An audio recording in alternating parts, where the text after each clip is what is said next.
What's going on, guys? Dr. Andrew Fix back here for another episode on the code. Thank you so much for tuning in, listening to us, joining this conversation with us, however you're tuning in. And, I'm so excited. I say this every time we have an interview, but I'm excited to have Jenny Powers join us. I recently got connected with her. Just like me, she's here in Colorado. She's an active, athletic person. She's a parent, so this will be a fun conversation. And she, along with co-author Luke Comer, wrote this book on the origin of being.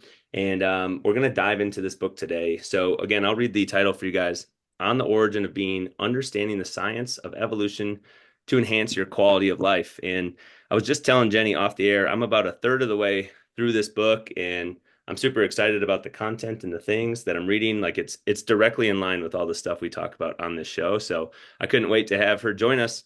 Jenny, thanks for joining me this afternoon. Thank you so much for having me. I'm so glad that you're enjoying the book so far. Yeah, thanks for sending this over. hmm And what I would love to do is just have you, for the listeners tuning in more thoroughly, just do an introduction of yourself and tell us a little bit more about who you are, and then we can get into how you and Luke came to putting this book together. Okay, yeah. So I grew up as an Air Force brat, so I'm not really from anywhere. Lived all over the place. However, I did come out to CU for school. I went to CU Boulder.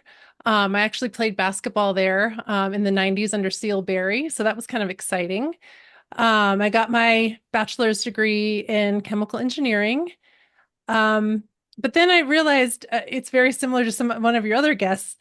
I wanted to go more into medical science research field, and so um, I got a lot of interest because I was an engineer, and just because I just was trained differently. But thankfully, I was able to get into the CU Health Sciences Center, which is now CU Anschutz. Right, right. And I got my PhD in immunology and microbiology there in 2005. And then I did a 5-year postdoc at National Jewish Health, looking at rheumatoid arthritis associated lung disease, macrophage apoptosis, just all kinds of like really basic um, immunological research. And it was really, really cool. However, at that time, I was the poster child of hustle culture. I Mhm. was working 80 hours a week. I was all about the job. I was all about, my self-worth was totally involved in my accomplishments. Um, and I really got depressed and burnt out. So when it was time to have kids and kind of, start my healing process, I realized that I needed to step off the academic track because it just wasn't aligning with my values and what I wanted with my life. And so, even though it was really hard, it's probably one of the best decisions I ever made to kind of step off that, be here and raise my kids. But I also always had this desire. I just never gave it any energy as I wanted to be a writer. My Yeah. whole life, I remember wanting to be a writer, but I just never saw any examples of it. And I guess in my mind, it wasn't highly successful, what people would look at as, um, a successful achievement kind of thing. But when this healing that I was doing, I was like, you know what? I'm going to go for it. I'm going to be a writer. And I started writing fiction. And what was really cool is that even though I still haven't been published with my fiction books, I met Luke because I was looking for a side job. Mm. Because writing doesn't really pay you very much, if at all. Um, but I found an ad. His whole like adult life, he'd realized that like modern society was not meeting his needs, his body, his soul, his mind's needs. And so for most of his adult life, he was studying evolution and science, and he had this particular interest in nutrition and the evolution of nutrition and how we are not being fed the foods that we evolved to eat. But while he was doing this, he also started holding this vision of a more broader spectrum book because it's not just nutrition in which we're not living according to how we evolved to live. There's so many different aspects. And the book On the Origin of Being talks about sleep and nutrition and work and rest and our relationship with nature. But there are six other topics that are going to come out in other books that have to do with social groups and child rearing and the arts and religion and rituals and things like that. So he had this vision and he wanted somebody to help him fulfill this vision. And the more I talked to him, his enthusiasm about the project was really contagious. It definitely aligned. I left academia and left kind of this fast-paced life of like achievement and success, like that being my self-worth. And then to find this, to find Luke and to find the opportunity to research and write this book that so completely aligned with my values. And I was finally able to bring my passion for writing and my scientific training together. Yeah. Um, and that's how kind of it all got started. It took me 3 years to write. And then COVID happened. Yeah. And it was just the last 2 years that we've started kind of getting it back up. And we have a hybrid publisher and we got the book together and it got published in this past June. So it's been a really exciting ride for sure. Awesome. So as the recording of this, as of the recording of this, I mean, this book has been out for like 4 months or so. If it Hmm. got published in June, that's amazing. And I like the story that you just said because basically it sounds like a win-win at the end of the day, right? You were able to step back from something that was, and I want to dive into this hustle culture you mentioned here in just a minute, Hmm. but you were able to decide and choose to leave that academic field. And as a result, you met Luke and you were able to marry these two things together where, like, I found something that perfectly aligns with my values and I've always wanted to write. Let's bring these things together. And Yeah, I mean, I can't believe how lucky I have been. And then being where I am now, having a published book now, being on podcasts, writing articles, I never in a million years would have thought this is where I'd end up. yeah, So I really feel like it, and I also even like 2 years ago, I'd been like, I don't want to be on a podcast, but it's part of this whole healing process that I started with, that this book so not only changed my life because of exposure and being out there and being an author, but following the things that we actually propose and the tools that we give people in the book has radically changed my life as well. yeah, Like I said, I was an athlete in college, and then I stopped being an athlete. I had 7 knee surgeries, and I became very sedentary. And it was only in the last 5 years or so that I've really started, I want to exercise. I started swimming, I started weightlifting. I'm going to start doing taekwondo. So I feel like the book has given me so much in terms of how I can fix my life, how I can heal my body, in addition to giving me all of these opportunities that I never thought I would have. yeah, totally. And I think that's what I really want to dive into because I know the people listening to this conversation, if we can turn some of this information into tactical, bite-sized little steps or opportunities for them of how they can start living the pages of what this book says, we know that it's going to make a profound impact on their life if they're not already doing that because it basically can't not happen because we all know that many of the foods that we eat, the things we see on the supermarket shelves, the colorful computers called cell phones that we hold in our hand. And, Hmm. the very industrialized world that we live in is not how humans evolved to live. And technology and things have advanced probably way faster than anyone could ever have imagined that they would. And it's only going to continue to do that at a rocket pace. So Exactly. how can we continue to like take care of ourselves and live optimally when so much is changing every day around us from a technology standpoint. Um, Yeah, yeah. where do you think, Jenny, that in the research that you guys did to put this book together, in what you've experienced yourself, where do you think that hustle culture mentality comes from? And I've definitely not been like a world traveler. I've been to a few places, but I have not been to nearly as many places as I would Hmm. love to get to.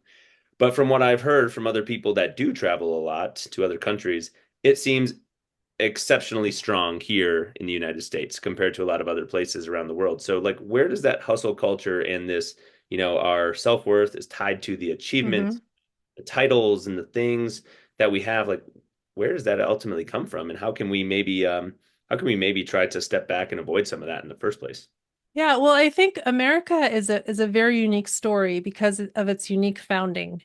It was a bunch of people who came over and they're like, well, we're individuals, we're coming into this new world and we're gonna pull up our bootstraps and we're gonna survive and we're gonna make this country.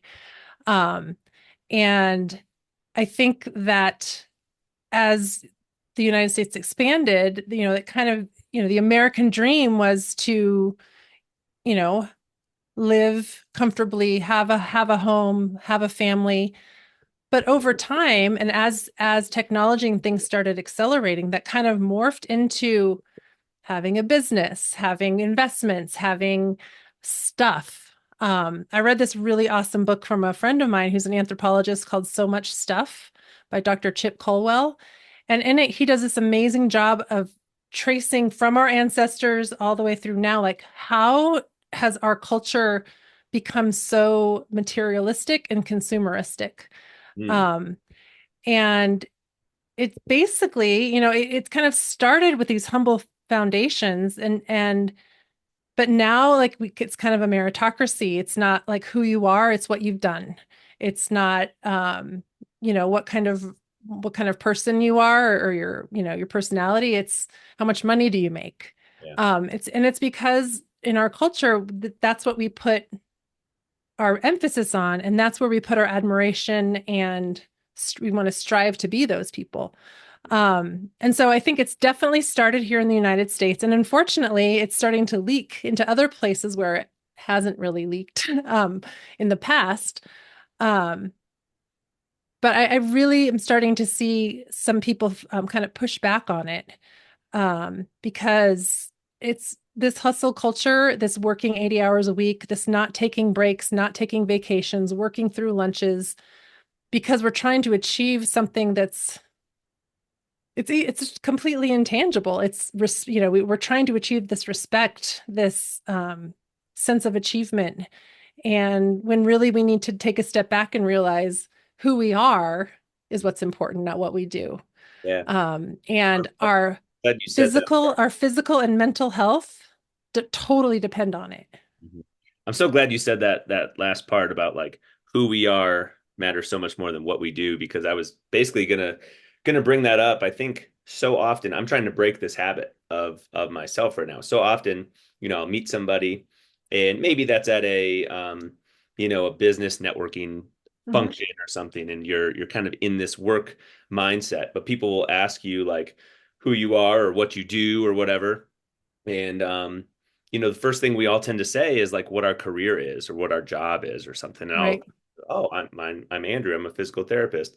But what I'm starting to try to say now is like, I'm Andrew. I'm from Wisconsin. I have a 7-month old. I've been married to my wife, Erin, for 5 years, X, Y, and Z, and like answer with things about Andrew, the person, not Andrew, the physical therapist, because that's just a piece of like what I do and what I Right. went to school and was trained for, but that's not I love that. who I was. But that's a really hard habit I'm noticing to break, because that's what my quick answer always has. Right. Well, it's also, your go-to small talk question. Yeah. I think another way, not only do we need to respond differently to when we're asked that question, but we also, rather than the first thing out of our mouth, so what do you do? Yeah. You can ask something like, what do you do for fun? What's your hobby? Where are you from? What was your family like? I mean, so we can be on both sides of that change of focus. Yeah, I like that. Change the small talk question prompts that you ask people. Exactly. Um, Exactly. so with this book, like on this podcast, as everyone hears on the intro every time, is, we're talking about nutrition and movement and Hmm. sleep, stress management, relationships, and more, because, the topics really out there are endless, but we're trying to weave this all into like health and human performance and how we optimize things. And I know in the book, you guys dive into like four main areas or four main categories: sleep, nutrition, work and rest, and then like living in alignment with the natural world. And Hmm. I'd like to briefly maybe dive into each one of those Sure. and see how we can touch on some of like the key highlights without, without obviously like reciting the whole book here for people, but dive into some of the key areas so that, we can take something away from this podcast, start implementing it now while we are waiting for a copy of the book to ship to our house so we can read the rest of the details. So, Yeah. which one of those, Jenny, would you like to start with? We don't necessarily have to go in order. Yeah. Well, I mean, I like that you asked me that question because normally people just walk through the way that it's laid out. Yeah. But the thing that resonated with me with the most, the very first section that I wrote, the very first section that really meant a lot to me was the nature section. Yeah. Um, and I actually think our publisher is like, well, this section doesn't really match the other sections. And I was like, well, what are you talking about? Nature is what ties us all together. It's where we evolved. It's we're the only species on the planet that doesn't live in our natural habitat anymore.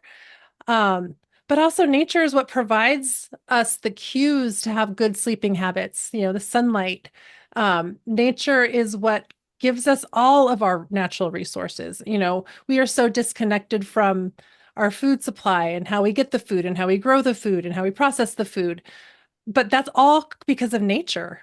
We work because the environment, the earth gives us resources and we package it and move it and change things around um and and become so indoor. We've been conditioned to be indoors, sitting in chairs, being comfortable that we're just not we have no concept that we are a part of nature and we need to save nature and learn how to be stewards of nature because otherwise, we're ruining our natural habitat.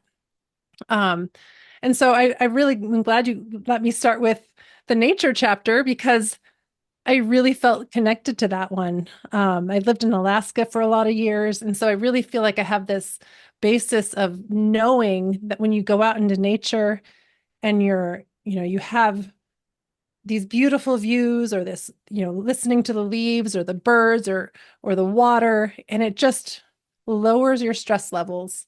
It lowers the cortisol in your body. It lowers um there's not as much going on. Like if you're walking through the forest or walking through a city street, your attention is is completely different. You have this passive attention when you're walking through nature. You notice some things, but your senses aren't being overwhelmed.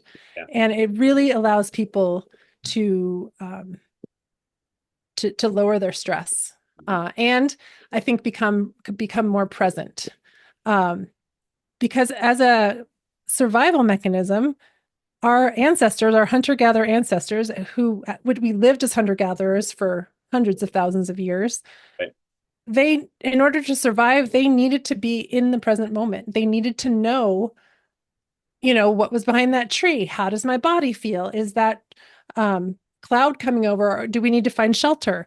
They lived in the present moment, and I think being in nature really helps emphasize and allow us to do that. Whereas in our modern artificial societies, where we're shielded from all that nature, um, we just don't. Our attention is so scattered. We're so future focused. We're so past focused. We never really spend time in our bodies in the present moment. So, um, making a connection with nature, respecting nature, learning about your local. You don't have to go to a national park. You can go for a walk at lunchtime, and you can connect with nature wherever you are. Um, and so it's important because people need to know what nature is and have respect for it and be knowledgeable about it if they're going to know what to do to help it. Yeah. Yeah. And I don't think I would sit here and say I necessarily know what to do to help it, but being a new dad, I can't agree more with some of the stuff you just said. I recorded, I don't know when this came out, maybe a month ago as of the recording of this, but we were sitting, my wife and I were sitting in the suburbs of Chicago visiting some family. And I was sitting out in the backyard of my mother-in-law's house at the time. She since has moved from there, but recording an episode, and I was talking about, the benefits of being outside, and what prompted that conversation was I notice, like you mentioned, we will see our stress levels and things decrease when we go outdoors and we spend time in nature. Well, Aaron and I have noticed that if Aiden, our son, is having a rough time, he's fussy, he's whatever, if we walk outside with him, and now granted the weather has been nice and this will be a little harder when it's freezing cold outside. Right, right. If we walk outside with him and just get outside and he gets a little sunlight, he gets to see some leaves from trees and plants, And bunnies and squirrels he and immediately calms yeah, down, right? And we yeah. don't even and we don't even live in like the most rural kind of natural part of town or anything. We're in a like a new subdivision with small planted trees that haven't really grown up yet and stuff, but like Hmm. it still is so fascinating to me how his affect and demeanor changes immediately when we walk out the door. And he calms down, he's looking around, he's just taking it all in, and he's present in the moment. Hmm. Maybe he was thinking about food or something, and when's his next meal going to be? But now he's just focused on the bird that just flew by, or Yep. wind making the leaves rattle and shake on the tree that's right next to him, and he's just fascinated by it. So, um, I've noticed that even makes me slow down and makes me just want to hang out with him and look at the things he's looking at. And I think that's been probably like my biggest change in my thought process and things since he's joined us 7 months ago is there's so many more times where I just want to sit and be with him now and Hmm. not worry about the things that I have to do later or the things that I didn't get done earlier this morning. And I'm just going to hang out and be right in that moment. So yeah, it's fascinating. And we spend so much of our time indoors, not out in nature. Even those of us that live in a place as wonderful as Colorado that have Right, right. to do at our disposal outside. Yeah, yeah. But I even think, I've listened to a lot of people who have, they live in the downtown areas of Denver, but they have a little garden on their patio. Yep. And even just looking at the things that you've planted, participating in growing life, all of those things are kind of this primal, that just touches this primal nerve that just makes you feel like, okay, I got this. So you don't have to, like I said before, you don't have to live in Colorado. You can live in the city. You can look at the sky. You can look at the clouds. You can notice the trees. You can notice, the people's planted flowers. It doesn't have to be, you know, Yellowstone, Yeah. you Right. know. And I think that's important because what our ancestors did and what I think the indigenous communities all over the world, what they have really nailed down and have gotten right is their stewardship and their um, understanding of the natural world. And so anywhere and being connected and being a steward of your local environment is where it starts. Mhm. Mhm. So, Yeah, yeah, I love that. Well, and I think where, one of the simplest things, like you mentioned, like it doesn't matter where you live, you could be in the city, you could be outside of the city, and it's as simple as like going and taking a walk, right? mhm. And I guess I'll say go and take a walk and like don't be walking down the sidewalk scrolling on your phone Right. while you're trying to be outside. You're going to get the benefits of being outside, being present, noticing things like you just mentioned, and the added benefit of giving yourself a break from the Mhm. distractions and the devices and all the notifications and things that, quite frankly, they're going to be there when you get back from that walk anyway. So Right. you're not going to miss them. And it could be as simple as that. So many people listening to this, I'm sure, work computer-based jobs, and there's going to be time that, regardless, they're going to have to spend on their computer. But there's also going to be other time that we could take advantage of throughout the day, and we don't have to try and overcomplicate it. I think, like if we, make an analogy of like people trying to get to the gym or something to go exercise, I can't tell you how many times I've heard from people like, I just don't have the time to spend an hour at the gym every day. And it doesn't have to be that. You don't have to Mhm. spend an hour at the gym every day. You could do something for 10 minutes And that would be a great place to start and be so much better than not doing that at all. But Right. sometimes we don't do something because we think we can't do it to a certain level, so then we don't even start to begin with. So That's exactly true. And if you think about it, hunter-gatherers, they didn't just say, okay, I'm going to go run for half an hour, yeah, or I'm going to go swim. I'm going to go, you know, their movement and their exercise just happened across the entire day. They walked, they ran, they dug, they lifted, they squatted. Um, and these are all things that they did 5 minutes at a time, they did 5 minutes and then they did something else. And then they did 5 minutes here and then they did something else. We were not necessarily evolved just to laser focus on our work or on one thing at a time. Our attention was a little bit more, um, uh, we had low levels of information that we need to process, but we weren't just so laser focused on one thing for 6 hours a day. There were a yeah. lot, I mean, we did lots of different things throughout the day, and all of them required movement. Yeah, and while you bring that up, since this is kind of the point where we're going to talk about, movement and doing things naturally, as we're both sitting here in chairs, right? Which we Right? previously didn't have. I can't tell you guys how important it is to get up and down off the floor, right? And granted, if you are like me and you have young kids, you're probably doing that. But generally speaking, when most of us become adults and we have children that are grown up, we do not get up and down off the floor very often, right? And I'm sure we all know people that are, a little more than halfway through their life that have a little bit of a hard time getting up and down off the floor. And it is so good for our hips, our back, our joints, our knees, our ankles to get up and down off the floor and not make the chair or the toilet seat or the car the lowest place that you ever sit, because then we are going to lose access from a mobility and strength standpoint to do those things. So, Yeah. Yeah. I mean, I know so many people who, if they drop something, they have to go find something to like lean on to get down on the ground to pick it yeah, up, and then they have to push themselves up rather than just go, oh, I dropped it. And, that little mobility and keeping your body like flexible. yeah, I think that's something that's missing from a lot of people's lives is nobody, people who do yoga, Pilates, those kinds of things, they get that stretch, they get that mobility.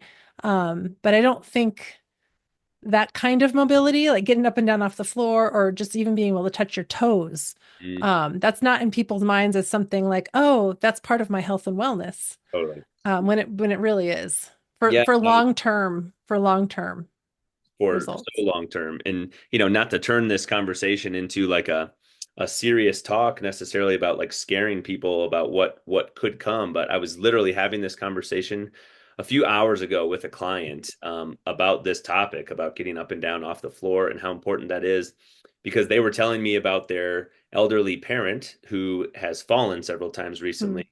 But that particular parent, I'm happy to hear this, is like so adamant about like she is going to live independently and falls and specifically being unable to get yourself up off the floor if you do fall is the number one thing that leads people into nursing homes and assisted Hmm. facilities in the Hmm. later years of their life.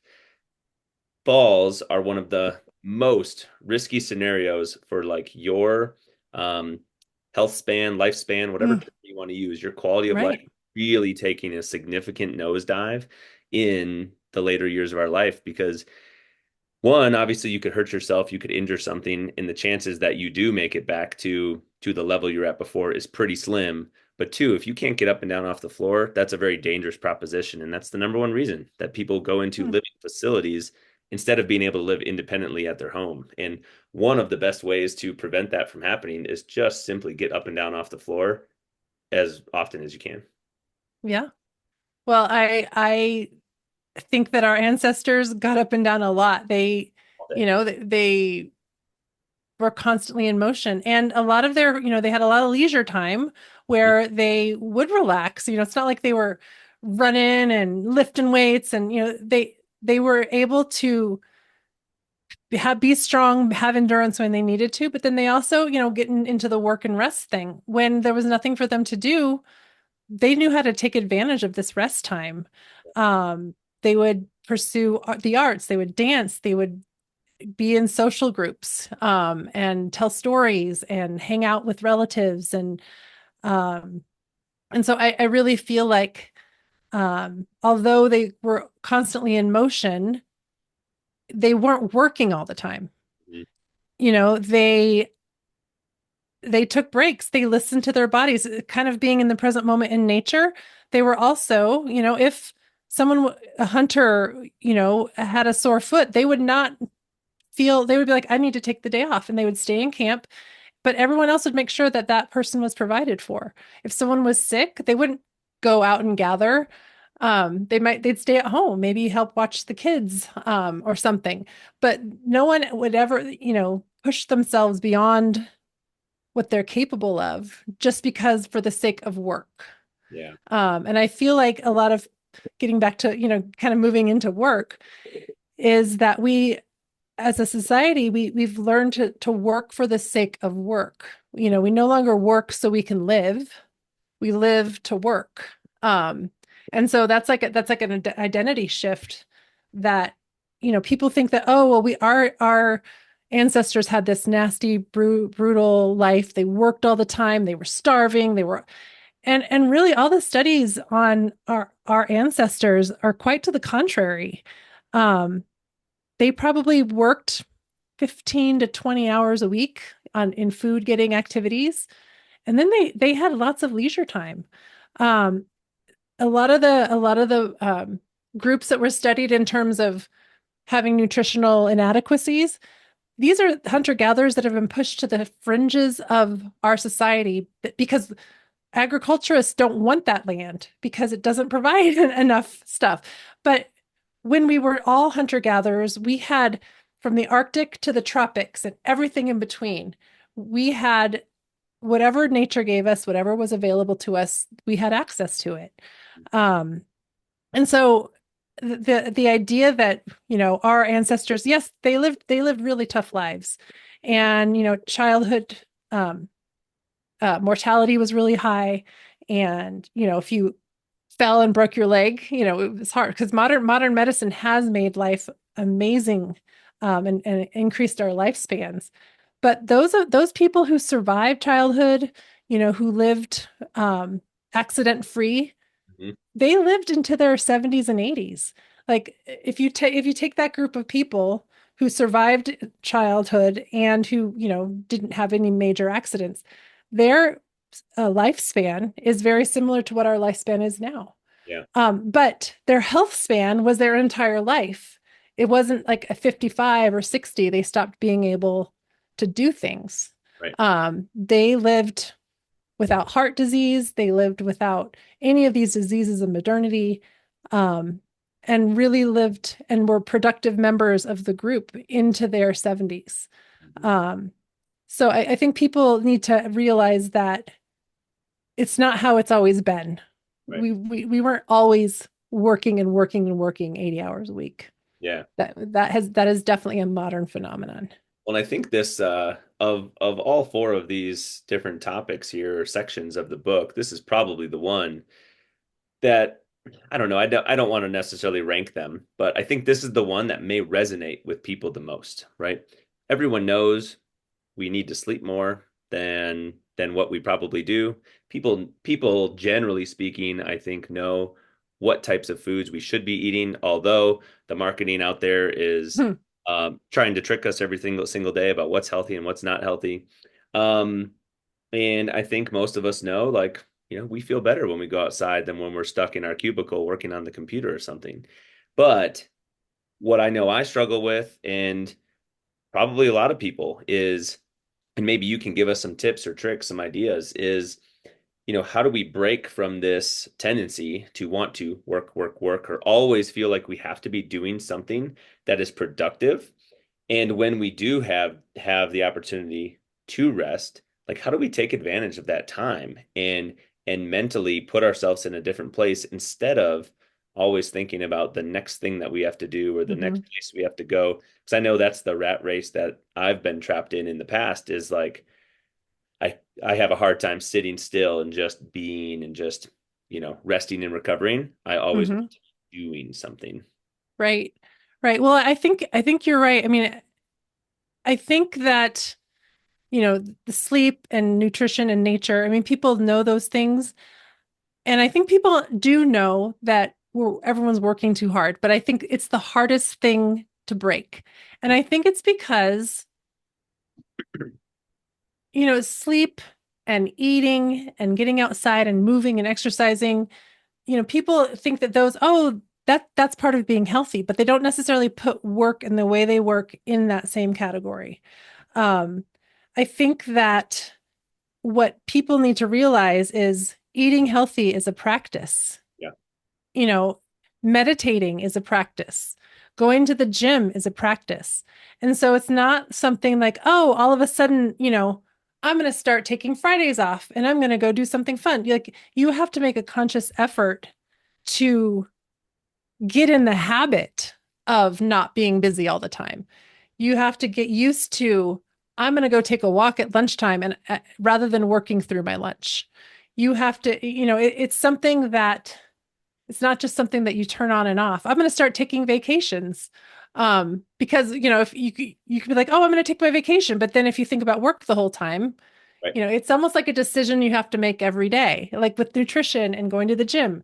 It's something that you have to be conscious of and make it a habit. Um, because I think that is, like you said, that's going to be the hardest thing for people to break is the work, work, work mentality.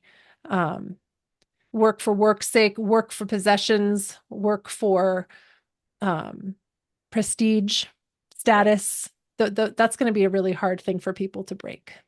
Yeah, and like you said, work for possessions. I don't know the specifics on this, but I know I have seen survey results and studies and things out there about like the amount of things and stuff that people have and the amount of money that people make past a certain point, which is actually not that high by like modern 2024 standards.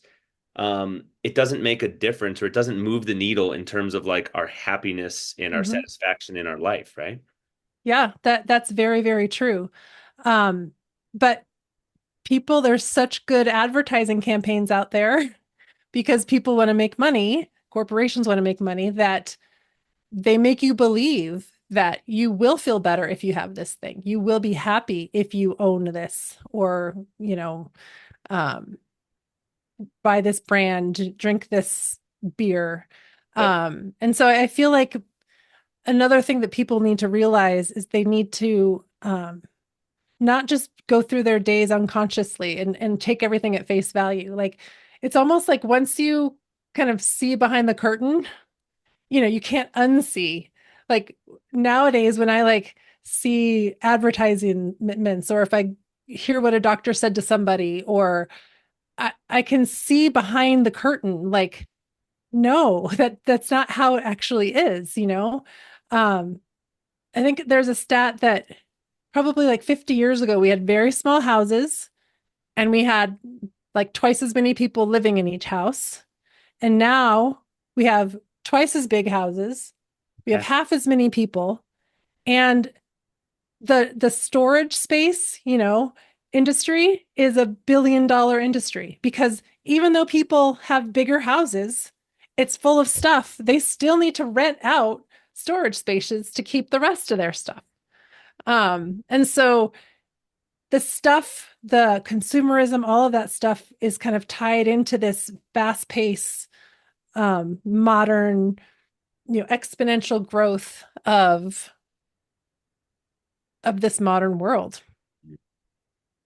Mel, you've maybe you've motivated some people with the current real estate market to just stay in their smaller home and not Get necessarily, rid of stuff. yeah, not Rather than necessarily, needing something bigger, get rid of all the stuff so you have more space in your house. yeah, I mean, I am the first one to say, I have two young kids. Um, we have way too much stuff in our house. I would love just to like start over. But I feel like if you have less stuff in your house and you get to pay less to take care of it. If you have less stuff, you learn how to enjoy relationships and experiences and those other things that are much more important in your life. yeah. Um, So it can start with, if you live with less, you can work less. Totally. If you live with less, you start figuring out the things that really make you happy, genuinely, authentically happy, not just a band-aid. Um, so, but again, I think it's going to be it's going to be hard. It is going to be hard. And I like what you said about it being a practice. Like, it's not just a switch that you can flip, it's not a switch I can flip or anyone Mhm. else. Like, you can't just make the decision one time to do something. You have to make the decision every single time to keep Mhm. doing that. And, it's not going to be perfect. And you got to keep working at it along the way. Right. Yeah, just like with all the other health and wellness things that we know we should do. Yeah. It's always going to be, two steps forward, one step back. You got to start over. You got to forget yesterday. Um, and you have to give yourself leeway. You have to give yourself a break because if you start getting down on yourself for not doing the things that you think you should do, then it's going to make it harder to do it the next day. Yeah. Totally. Well, and um, this idea about like continuing every single day to make choices that are going to help you from a health and wellness standpoint, I think brings us into the nutrition topic pretty well Yeah. because Yeah. we are inundated with options out there when it comes to what it is that we choose to put in our body. I know for me, when I think of, and this, I mean, this is what it is, right? When I think of food as a fuel, it makes me want to eat better, eat healthier, more nutritious food. hmm I know that's what my body's using to be able to do the things that I want to do. But if we just go about our day and we just eat whatever we want when we're hungry, man, there's a lot more unhealthy choices out there than there are healthy choices, it seems. Oh boy, yes. And you're right. We are inundated from all sides. Um, there are, the gurus or the proponents of every single diet imaginable, Yeah. paleo, vegan, Mediterranean, Atkins, um, keto. And it's really interesting because they will fight tooth and nail about what people should eat. However, I think that every single one of them would agree on the things that we shouldn't eat: processed foods, artificial foods, um, like trans fats, Mhm. artificial flavors, colors, and the ultra processed foods. And so I think people who are really confused about what to eat just need to know that when were evolving, we ate whole natural foods. We didn't we didn't know how to make fake food. We didn't make artificial sweeteners. We had very little access to honey. We um we would eat an entire, the seeds, the skins. We'd get the nourishment and the fiber from Yep. all of these whole foods. Yep. Whereas now, you get refined sugar, refined oil, refined protein, um, and then you stick all these things together, refined flour, and then 90% of the things that are in the grocery store are made from these isolated ingredients to make a new food. Yeah. Right. Rather than eating the whole food, they're extracting the parts that, are the high energy parts, and making them into new food. And what's interesting is that as we evolved, as our brains got bigger, we started needing to get more high quality, more calories, easier to digest, easier to absorb, easier to chew kinds of foods. Mhm. And when we were, our hunter gatherer ancestors did process food. They needed to soak food and cook food and grind food and sprout food and all kinds of things like that. But we didn't have the technology that we do now over the last 150 years to make these ultra processed foods, Right. that strips away all of the things that our bodies need, all the vitamins and minerals and fiber, especially. Mhm. So if people could just do one thing when they go to the grocery store, look at the vegetable aisle, look at, the meats, the things that are around the outsides of the store, right? We got usually there's like a bakery over here, and the fruits and vegetables are here, and the dairy and the things are along the back, and everything in the rows is all processed. Right. So I always like to think that, oh, I need to like go around the outside of the grocery store first, Yeah. before I start going down the rows. 100%. Yeah, if I think if you, like you just said, you nailed it. If you can spend the majority of your time shopping around the perimeter of the store, chances are you're going to wind up with a cart full of stuff that is better than if you did that the inverse and you spent most of your time in the rows of the store. Yep. I like what you said about how I mean, we see this on social media or whatever. There's a guru out there for every single type of, I don't want to say diet, but like the way that you eat, right? Whether it's vegan Hmm. or it's plant-based or it's animal-based or it's this or it's that. But pretty much all those people would agree on what we shouldn't eat. And I think if we can just not make it too complicated and worry about like, well, what sort of food plan should I follow? That matters so much less than just not putting this crap Hmm. inside of our bodies. And you'll feel it too, because it won't matter as much. Now, granted, I tend to be out there telling people that, I want them to hit an adequate high amount of protein each day because we're talking about muscle mass. Building muscle, yeah.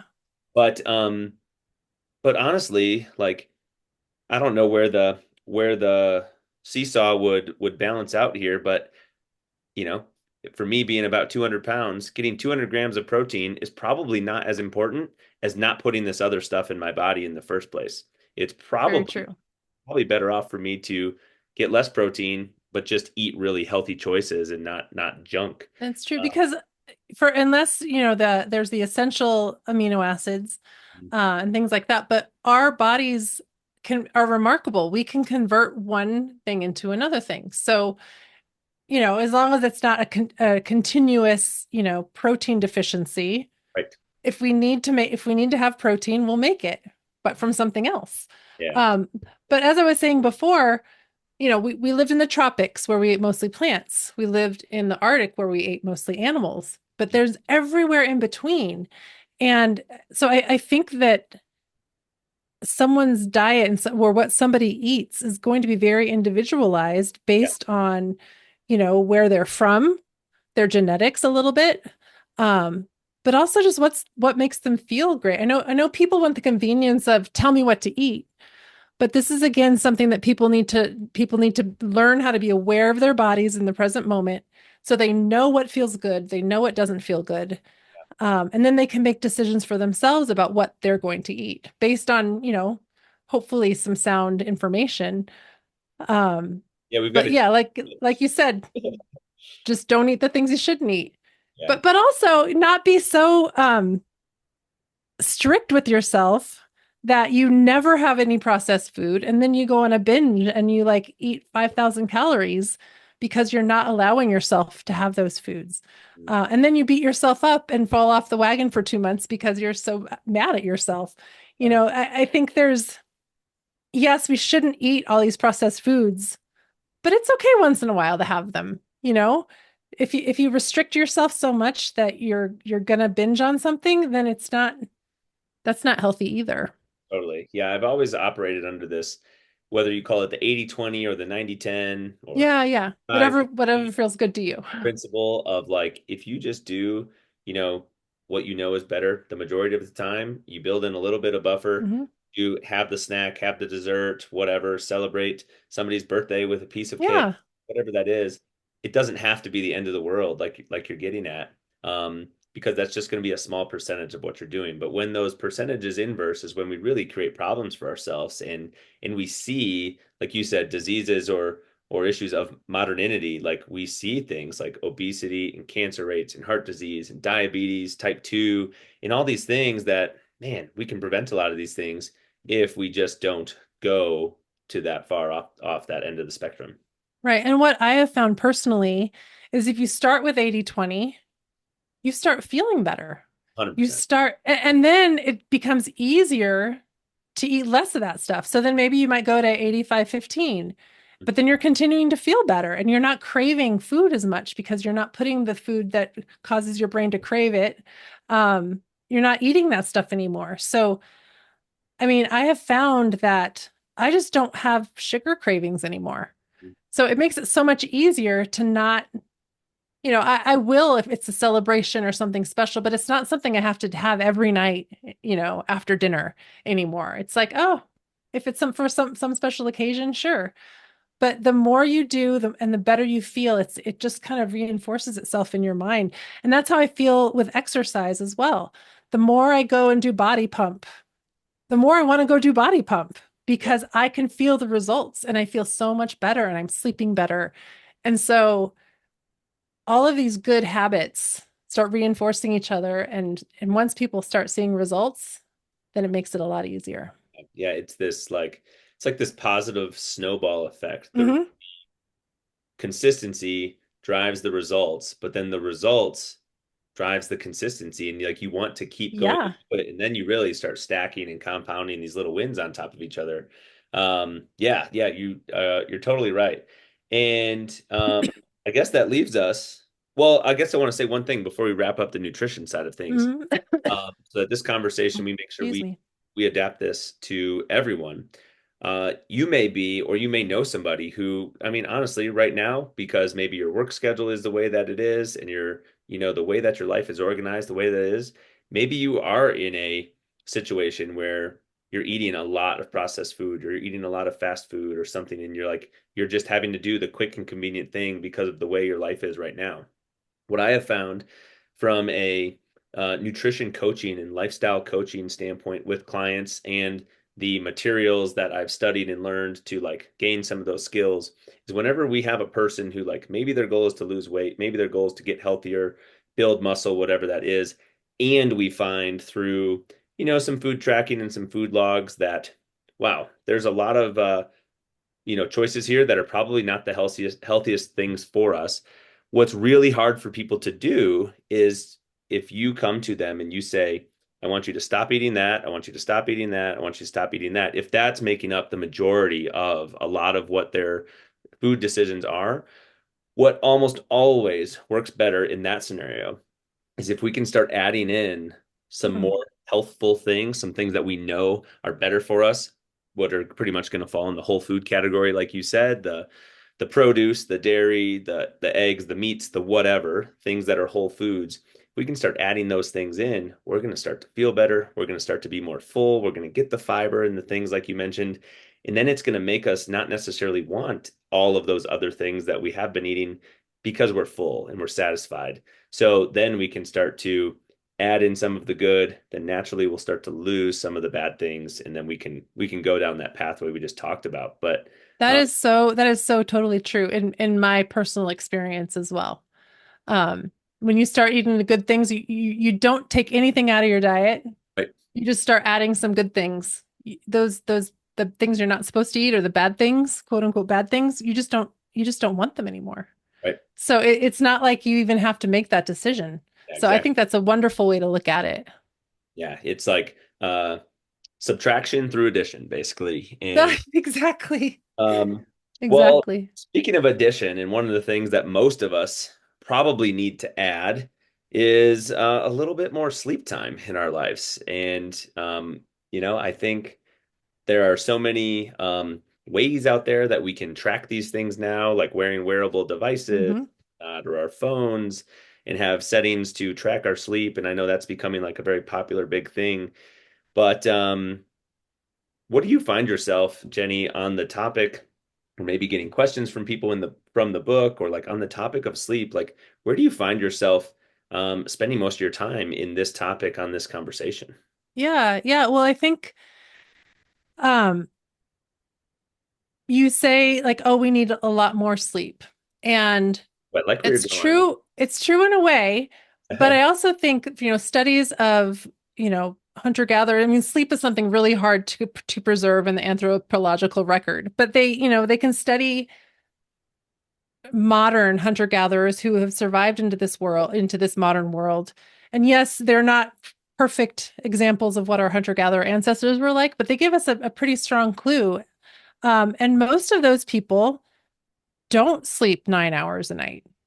They're not sleeping these like long times. What they do, and this is something I think is most important, is their circadian rhythms.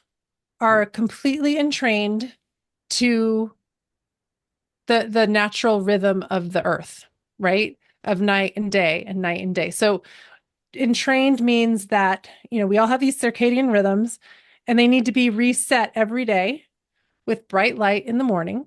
Yep. Um, and those hunter gatherers, when the sun goes down, they have firelight or moonlight. They do not have these bright lights on throughout the rest of, the evening. So I'm not really explaining this right. So our hunter-gatherer ancestors, when they would wake up, probably at the similar time every day, they'd get very bright sunlight in the morning, and then it would taper off, and then at night they would get no light. Right. Right. What happens now is we wake up and turn on our lights. We are not exposed to, we're in houses, so we're not exposed to natural light. Here is the peak sunlight. We get about this much light, and we get this much light all day. And then when our hunter gatherers intake goes down, we still get the same amount of light. Mm. So we have this like twilight existence. We never get the bright brights and the dark darks to entrain our circadian rhythms. Um, so I think that is something that people need, probably the first thing they need to look at. And it's really hard because some people have, night jobs, or they have, weird hours. And so it's really important for them just to really to know that, you know, working overnight, having shift work might cause some health problems. They need to be aware of that because their circadian rhythms are out of whack. Mhm. And our circadian rhythms just control so much of our metabolism, our hormone production, our how awake we are, how sleepy we are. Um, it really does control so much of our daily processes that if they're out of whack, then things are asynchronous and doing things different times. But if you're entrained to the natural, like waking and sleeping, light and dark, then every single day your circadian rhythms do things in a certain order, Yeah. right? And it's less chaotic. And you're not getting things when, you're not having cortisol production in the middle of the night. You're not having melatonin production, in the middle of the day, which can cause all kinds of just different side effects. Yeah, totally. Now, that being said, how can, in today's modern world, like, what are some of the easiest ways that people can start to, try to live more in alignment with that circadian rhythm, knowing that we're in our house, we're in our bedroom, our Mhm. bathrooms, whatever. How can we start to sort of shift that and get a little bit more on track? Yeah, well, I think what's really cool is that all of these big topics in the book are kind of all connected. Um, so I mentioned waking up at the same time every day, but then getting outside in the morning. Um, yeah, winter's about to start, but even if you can just get outside, bundle yourself up, take a 10-minute walk around the block, get that bright sunlight, you get the benefit of being out in nature, listening to birds, listening, to the rustling trees. But if we can really start our day with bright sunlight, um, that will really, really help. There are also, light, UV lamps, sun lamps that people can use, especially in northern climates that don't have sunlight in the morning. Um, and then on the other side of it, we have all of these technologies like blue blocking glasses like this. I have these blue blocking glasses. There you go. Um, I all of my devices at 4 o'clock go to red shift or night shift. So I'm not getting our circadian rhythms are really exquisitely tuned to blue light.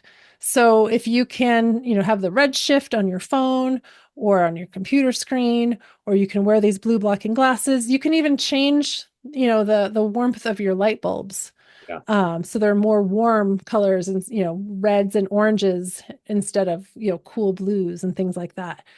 So if we can double down on getting our bright sunlight in the morning and reducing the amount of light we get at night, I think that is where we need to start. Yeah, I know that's one area that I've been trying to do. I've been trying to bring Aiden, our little guy, outside to do that too. Like in the morning, go outside, look at the sunrise, or on the other Hmm. side too. the other night we were sitting outside watching the sunset go over the crest of the mountains. And Cool. one, like you said, all these categories are interconnected. You get in the nature piece, you're doing trying to help with that circadian rhythm, and at least on the sunset side of things, well, then we're doing something that's not as stimulating as like watching a show, all the bright Hmm. lights, the colors. From a home light standpoint, that is something that my wife and I kind of we will fight over the light switches with this. It's kind of funny where My husband and I do too. like I'll be in the bathroom and the our bathroom in our bedroom at least it has three light switches. One for the really bright lights above the sink, Hmm. one for a much more dim light that's above the shower, and then one for the fan that's in the bathroom. And I'll always in the evening time just have that more dim, softer light on while I'm, brushing my teeth and things.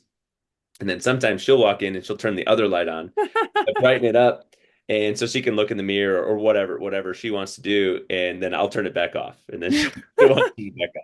And but I think that's the exact opposite of what I'll do in the morning, right? Like to your point, in the morning time, I will turn the brighter light on, even Hmm. if I'm not doing something where I really need like the detail of the light or something. I'm just getting ready for work, and I could probably do it with that dim light, but trying to wake yourself up and get the Hmm. body on rhythm for the day. Yeah, Um, actually, the fluorescent lights in offices in the mornings, it's really good. yeah, It wakes you up, it keeps you more alert. But then having that constant light all day long, you never get that signal that it's time to start winding down. that makes sense. Um, so you're right. Yeah, just turning it on. My husband and I are the opposite. So I always turn on the dim lights, and he does not want to admit that he needs to wear glasses. Um, so he turns the bright lights on so he can see, so he can read, so he can see fine little details. Um, so we have the same problem at our house: lights on, lights off, lights on, lights off. I wonder if that could be a part of it because my wife does wear glasses and I don't wear glasses. Ah, Maybe that's a little piece of it too. So, maybe um, so. yeah, so I mean, if nothing else, that's a small piece that you could take into your day starting tonight, tomorrow, whenever you hear this podcast, is if you are indoors, start to use the lights to your advantage and dim things down in the later sections of the day and in the Hmm. evening and try to avoid that bright light. I changed the light bulbs of like the lamp that's on our bedside table, Hmm. like a softer, more yellowish style light instead of the really bright white ones. Right. Um, and do the opposite in the morning. And if you are unable to get some sunlight in the eyes in the early part of the day, I know here, um, Yeah, in here, Colorado, it's easy. yeah, here it's easy. There are definitely times though where I know people are going to be like, by the time the sun rises, they're already in the office, they're already at their clinic, whatever they're doing for their job. Uh, Hmm. you may be able to structure your schedule in a way that you can take a 15-minute little walk and still go get outside after you maybe have already worked for an hour and now the Hmm. sun's coming up. Boom, Right. go get outside. Yeah. Yeah. So Yeah. um, we just got to find ways to kind of make it happen. I think the flexibility aspect is one thing that was probably one of the best things that came out of us all going through this pandemic together and going Mm. through COVID is a lot of Yes. people now have much more flexible work schedules and hours than they used to. Granted, we might be in the habit of doing our work at certain times of the day, but nonetheless, a lot of us have a lot more flexibility built into our schedule where we can try to start to build our schedule around being able to do some of these things, build our schedule around being able to get a few minutes of sunlight in the morning, around being able to not work when it's dark because we can work at different times of the day. Yeah, yeah, I like that. I actually schedule in my walks with the dogs in the mornings. Yep. I schedule in when I go to body pump. I schedule in when I go swimming. Um, and so I make those things a priority. Um, so those are all just blocked off. I can't have any meetings. I don't start work. I work from home, so I have the flexibility to be able to do that. Um, but if it's not scheduled, I won't do it. Right. So that helps with the building the habit part. Totally. Totally. Well, unless there is something, Jenny, that you think we drastically forgot, I think I think this conversation has been awesome. And I want to just give you an opportunity. We're going to talk in a minute about like where people can find you guys. Okay. But I do have a question since this is a book that recently came out. What has been like the most surprising thing to you, or like the most common question or something that you feel like you've gotten since you've been talking to people about this book, since it's actually been out there and available for people? I think what's really cool is I've talked to a lot of people who are like you, health and wellness coaches or functional medicine doctors, and the feedback that I've gotten is that all of the things that we talk about in the book are kind of this instinctual thing that all of the people that I've talked to are like, I've known all of this like inherently, but it hasn't been spelled out for me like that. But so it's like they had this knowing that these are the things that they wanted to do, return to nature, eat whole foods, like all of these things make you feel better. And so those are the things that they're trying to go for more. But it's almost like the book um like supported what they always had intuitively believed or had because we all still have, I mean, it's only been 12,000 years since agriculture started and less time since we've all been, converted to agriculture and left the hunter-gatherer way of life. We still are genetically hunter-gatherers. And so when we do the things that really align with that part of us, Mhm. we notice. We're aware of the benefits of it. And so I feel really happy that a lot of these people who I've talked to who've read the book are like, finally, justification of what I've always known. And so I think that's been pretty cool because the book is very science based. We don't talk about personal stories or reframing other things. It's very science based, very researched. And so I feel like, it will hopefully help support people in knowing the deep reasons why something feels right. Yeah. Yeah, and I think basically what you're saying is like it gives them a little bit of the ammo, or it gives them like the support to have the confidence to go try to do more of the thing that they already sort of like intuitively knew is what they should do, but they just needed like that little bit of a backing, or they needed that little bit of Yeah. somebody to have confidence in them to do the thing. So yeah, I think you're totally right. And the science nature of the book is probably why I like it so much, because I want to understand things. And I put a lot more weight on that than just based on what, some one person's personal story might be. Uh, Hmm. so I think it's awesome, and I would encourage you guys all to check this out. Take a read or a listen to it of it for yourself, um, so that you can start putting some of these things like into practice for yourself. Jenny, that being said, what is the best way for people that tuned in to listen to this podcast to either get in touch with you online and or find a copy of this book for themselves? Yeah, yeah. Well, I am Instagram is my social media of choice. I like it the best. I'm on it the most days. So we're at On the Origin of Being. We also are on Facebook, the same at On the Origin of Being. We have a website, www.ontheoriginofbeing.com. And that has links to the book. It has links to our newsletter. It has some excerpts from the book. It has some videos that we've made. Uh, tells a little bit more about Luke and I.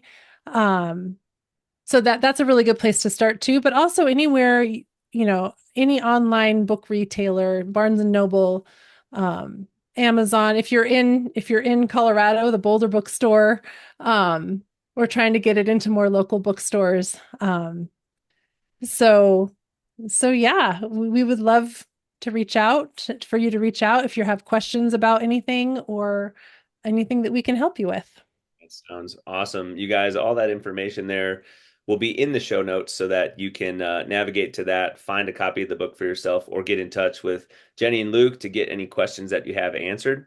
Of course, if you have thoughts, comments about the podcast, We would love it if you would shoot those questions and things over to us too. So please be sure to post those things or find my contact information in the show notes so I can get in touch with you, and we'll have a fun conversation. I'm sure whether you've listened to other podcasts or maybe someone shared this one with you, how important reviews can be to get this out into more and more people's eyes and ears so that they can see it, hear it, and participate in these awesome conversations we have. So, whatever podcast platform you're listening on, please be sure to scroll to the review section, drop a 5-star review on there, and leave a comment about something that you liked about this show. Jenny, this was awesome. I really appreciate you joining us for this conversation. Yeah, thank you so much. I really enjoyed our conversation too. And I appreciate you having me on your show. Oh, absolutely. It was my pleasure. I think you fit in great for exactly what we're trying to do on this show. Cool. And Cool. I think the merge there between this book and this podcast couldn't be much better. So, Perfect. again, for all you guys that tuned in to listen to this episode of The Code, we really appreciate your time, and we look forward to seeing you on the next one. We'll see you later.